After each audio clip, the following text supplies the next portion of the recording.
नमस्कार मित्रों, मैं अनूप कुमार आज देश की बात के अंतर्गत देश की एक महत्वपूर्ण बात समान नागरिक संहिता पर अपनी कुछ बातों के साथ आपके सामने हूं। मित्रों, समान नागरिक संहिता पर आज चर्चा हम क्यों करें? ये चर्चा क्यों प्रासंगिक और अपरिहार्य है? अगर हम इस बात पर ध्यान दें तो 5 अगस्त को जब प्रधानमंत्री आदरणीय नरेंद्र मोदी जी राम जन्मभूमि मंदिर का शिलान्यास कर रहे थे तो देश के मीडिया के एक बड़े वर्ग ने यह कहा कि अब सरकार का अगला एजेंडा क्या होगा, क्या सरकार सिविल नागरिक संहिता को लागू करने की तरफ आगे बढ़ेगी, कोई कदम उठाएगी, और जनसंख्या नियंत्रण से संबंधित कानूनों पर भी चर्चा हो रही है, उसके लाने की बात हो रही है। तो ऐसे में समान नागरिक संहिता पर बात उठना लाजमी है। समान नागरिक संहिता पर यह बात आज से नहीं, संविधान सभा से उठ रही है। पिछले 70 वर्षों से हम समान नागरिक संहिता पर चर्चा कर रहे हैं, लेकिन उसकी तरफ आगे बढ़ने का कोई प्रयास नहीं कर रहे हैं। मैं अपनी चर्चा समान नागरिक संहिता पर कुछ आगे बढ़ाऊं, उसके पहले मैं समान नागरिक संहिता क्या है इस विषय को स्पष्ट करना चाहूंगा। मित्रों, समान नागरिक संहिता एक प्रस्ताव है जो देश में प्रचलित विभिन्न पारिवारिक विधियों के स्थान पर एक पारिवारिक विधि बनाने की बात करती है। समान नागरिक संहिता के अंतर्गत विवाह, विवाह विच्छेद, उत्तराधिकार, वसीयत, विरासत, दत्तक ग्रहण, संरक्षकता, भरण पोषण से जैसे जुड़े मसलों पर एक समान संहिता, यूनिफॉर्म लॉ बनाने की बात की गई है। और ये कहा जाता है कि देश की एकता, अखंडता और सामंजस्य के लिए आवश्यक है कि समान नागरिक संहिता को देश में लागू किया जाए। मित्रों, हिंदुस्तान में समान नागरिक संहिता का ये विचार भारतीय संविधान सभा से उठ के आता है।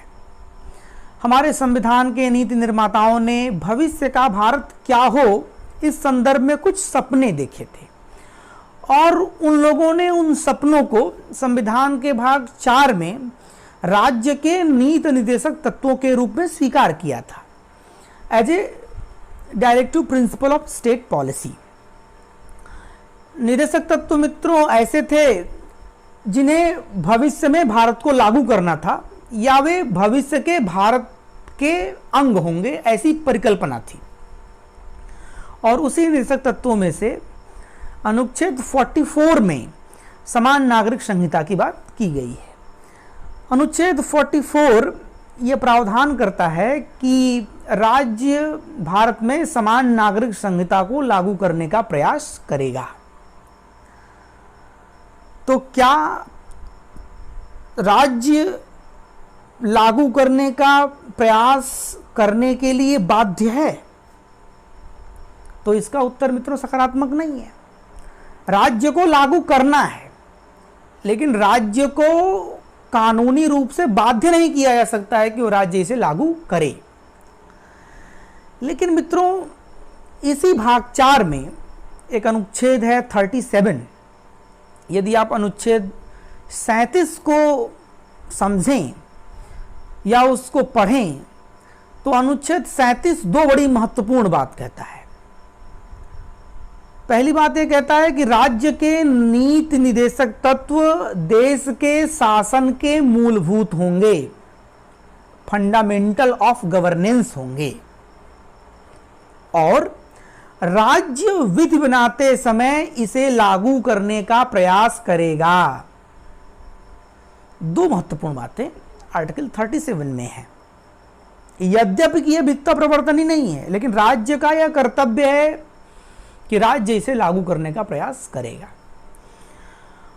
और मित्रों, भारत सरकार ने कई निर्देशक तत्वों को लागू करने के लिए व्यापक प्रयास भी किए हैं। हमारे संविधान निर्माताओं ने जो संकल्प लिए थे उसे आज़ादी के 70 सालों तक हमारी सरकारों ने पूरा करने का प्रयास किया है।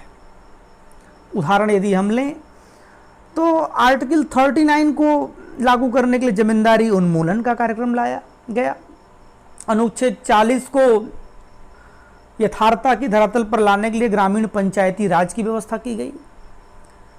अनुच्छेद 42 और 43 के प्रावधानों को प्रभावी बनाने के लिए विभिन्न प्रकार के श्रमिक विधियां बनाई गई, लेबर वेलफेयर स्कीम्स बनाई गई। अनुच्छेद 45 को लागू करने के लिए शिक्षा के अधिकार से जुड़ा कानून लाया गया। लेकिन अनुच्छेद 44, जिसमें कि समान नागरिक संहिता का विषय था, उसके संदर्भ में सरकार ने वैधानिक रूप से कोई प्रयास नहीं किया आज तक। तो ये प्रयास क्यों नहीं हुआ मित्रों? ये प्रयास इसलिए नहीं हुआ कि कुछ परसेप्शंस बना दिए गए समान नागरिक संहिता को लेकर के कि समान नागरिक संहिता फिजिबल नहीं है, इसे लागू नहीं किया जा सकता है, ये धर्म के अगेंस्ट है, यह पंथ निरपेक्षता के ढांचे के विपरीत है, इसलिए इसे लागू नहीं किया गया। लेकिन मित्रों, इन परसेप्शन को समझने के लिए हमें सारी बातों को समझना पड़ेगा। मित्रों, भारत के संविधान में धार्मिक स्वतंत्रता के अधिकार की जो बात की गई है अनुच्छेद 25 और 26 में, वो आत्यांतिक धार्मिक स्वतंत्रता के अधिकार की बात नहीं करता है।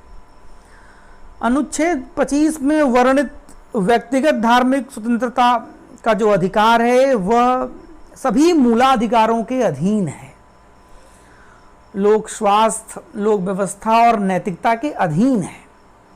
भारत में किसी आत्यांतिक धार्मिक स्वतंत्रता के अधिकार की बात नहीं कही गई है। तो यह किसी धार्मिक स्वतंत्रता पर चोट पहुंचा सकता है या धार्मिक स्वतंत्रता के कारण इसे लागू नहीं किया जा सकता है, ये दोनों विचार समीचीन नहीं है। और मित्रों, धार्मिक स्वतंत्रता का जो अधिकार दिया भी गया है वो इसेंशियल पार्ट ऑफ रिलीजन के लिए दिया गया है, न कि संपार्श्विक विषयों के लिए दिया गया है। इस बात को भी समझने की जरूरत है। और कुछ लोगों का तर्क है कि नहीं नहीं, ये तो संविधान के कारण, संविधान के प्रावधानों के कारण लागू नहीं हो सकता है।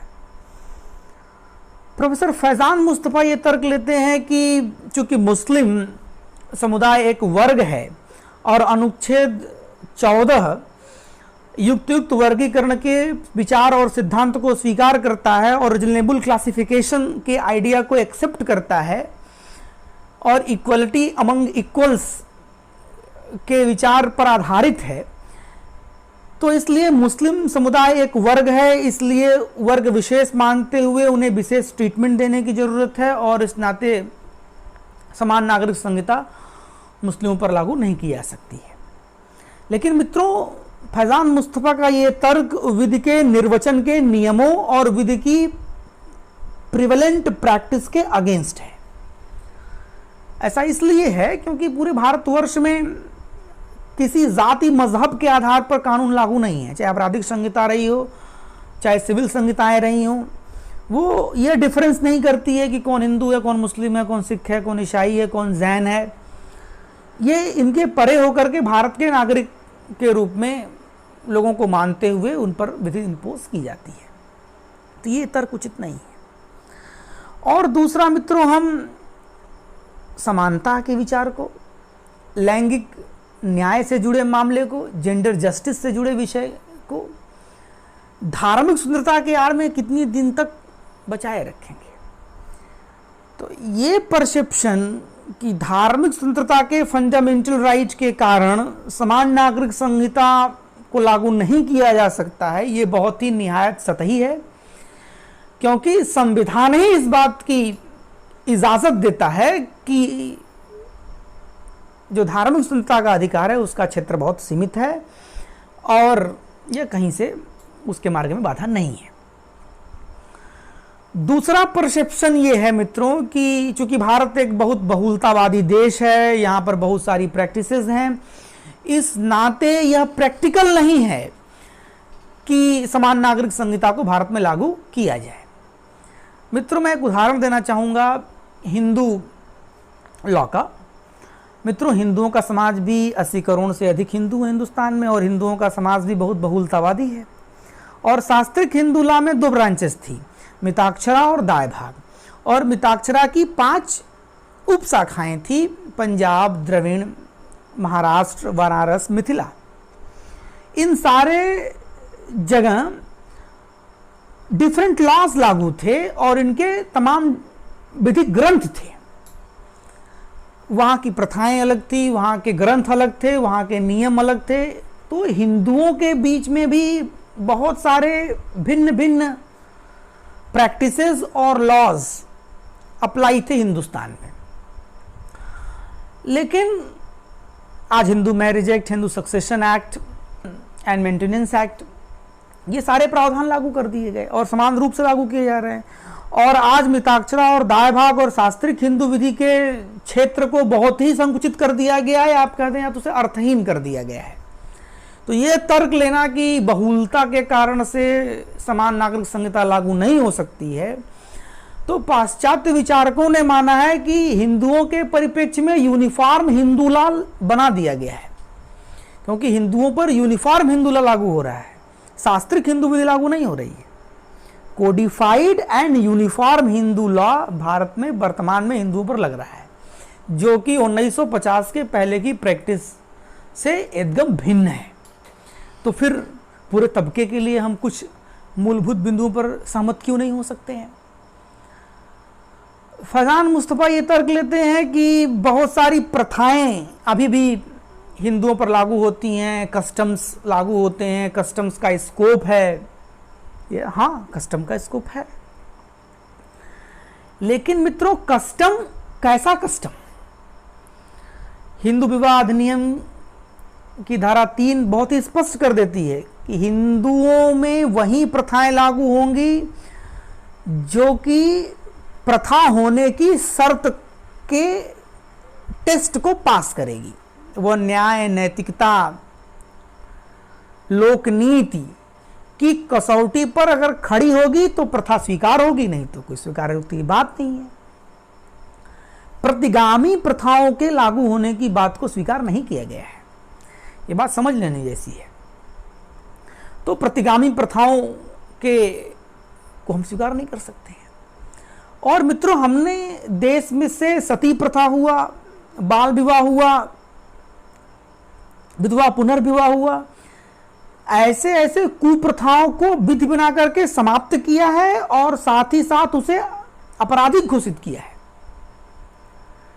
अब हम कुप्रथाओं को धार्मिक स्वतंत्रता, पंथ निरपेक्षता के आधार पर कंटिन्यू नहीं कर सकते हैं।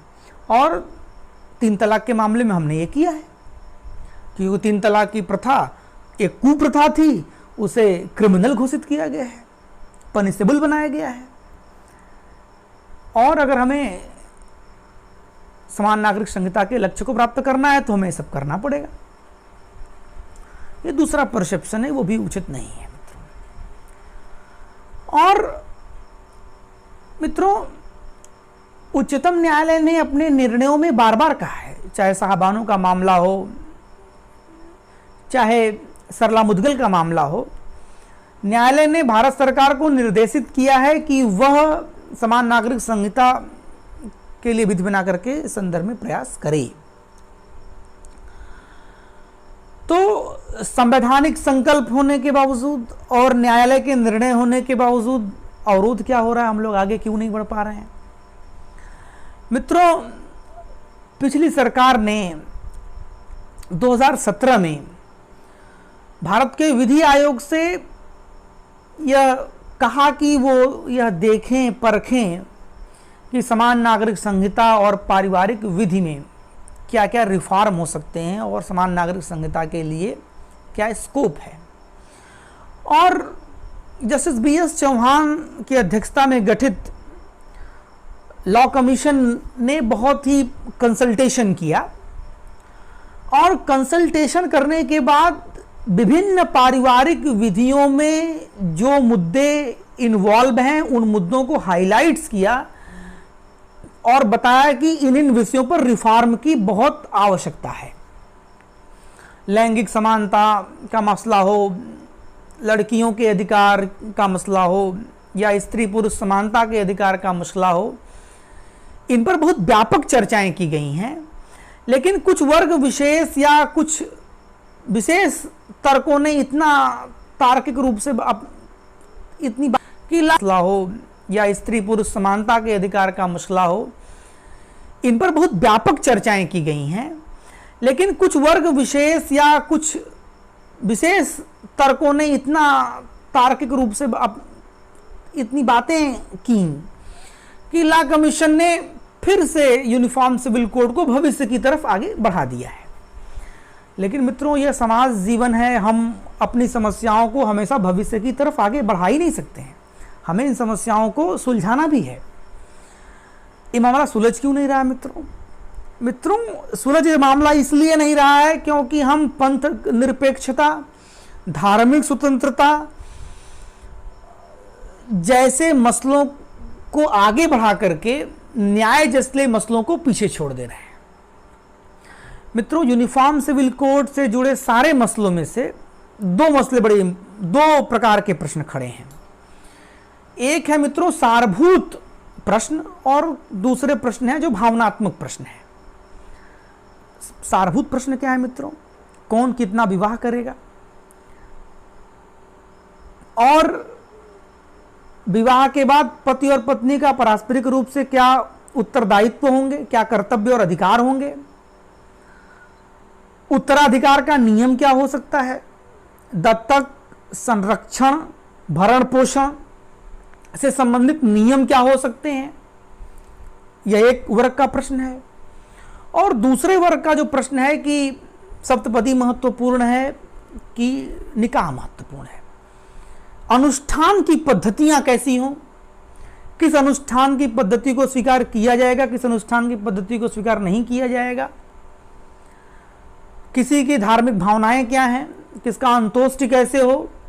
यह दूसरे प्रकार का प्रश्न है मित्रों। दूसरे प्रकार का प्रश्न भावना से जुड़ा प्रश्न है और पहले प्रकार का प्रश्न सारभूत अधिकारों और कर्तव्यों से जुड़ा प्रश्न है। और जिस प्रकार से हमने यूनिफॉर्म हिंदू लॉ कोडिफाई किया इस देश में, उस प्रकार से हम देश में एक यूनिफॉर्म सिविल कोड की तरफ आगे बढ़ सकते हैं। हम ये बात करते हैं कि ड्राफ्ट आए, चर्चाएं हों, तो अगर जेंडर इनजस्टिस का मामला है, लड़कियों के अधिकार से जुड़ा मसला है, तो इनकी चर्चाएं हो जाए। किसी को बिना किसी आधार पर तलाक देने की छूट है और कोई व्यक्ति आधार सिद्ध करे, ऐसे तमाम सारे विषय हैं। तो हमें इन सारे मसलों को समझना पड़ेगा और इसके आधार पर प्रयास करने की हमें ज़रूरत है। मित्रों, हम 1950 में यूनिफॉर्म सिविल कोड की बात कर रहे थे, इसे लागू करने की बात कर रहे थे, और आज 70 सालों के बाद भी हम इसे भविष्य की तरफ आगे बढ़ाने की बात कर रहे हैं। मित्रों, यूनिफॉर्म सिविल कोड एक संवैधानिक संकल्प था, directive principle of state policy का पार्ट था। उच्चतम न्यायालय ने कई निर्णयों में सरकार को यह निर्देशित किया है कि वो इसे लागू करे, लेकिन हम सतही प्रश्नों में उलझ जा रहे हैं। किस धर्म के लोगों को क्या छोड़ना है, क्या मानना है, ये विषय नहीं है। हमें सारभूत अधिकारों और कर्तव्यों से जुड़े विषयों को बहुत ही सटीकता के साथ, न्याय के साथ सुलझाने की आवश्यकता है। और समय अच्छा है, बहुत सारे संवैधानिक मसले, विधिक मसले वर्षों के बाद दूर हो रहे हैं। तो मैं इस समय को सर्वाधिक मुफीद मानता हूं कि हम समान नागरिक संहिता से जुड़े मसले को भी सुलझाएं और देश की एकरूपता की तरफ आगे बढ़ें। इस विषय पर हमारे साथ जुड़ने के लिए आप सभी लोगों का बहुत बहुत धन्यवाद। आपके जो प्रश्न होंगे उन पर चर्चाएं हो सकती हैं, हमारे मत से आप सहमत भी नहीं हो सकते हैं, उन पर भी चर्चाएं हो सकती हैं। आप सब लोगों ने धैर्यपूर्वक सुना होगा, ऐसी आशा है। बहुत बहुत धन्यवाद। नमस्कार।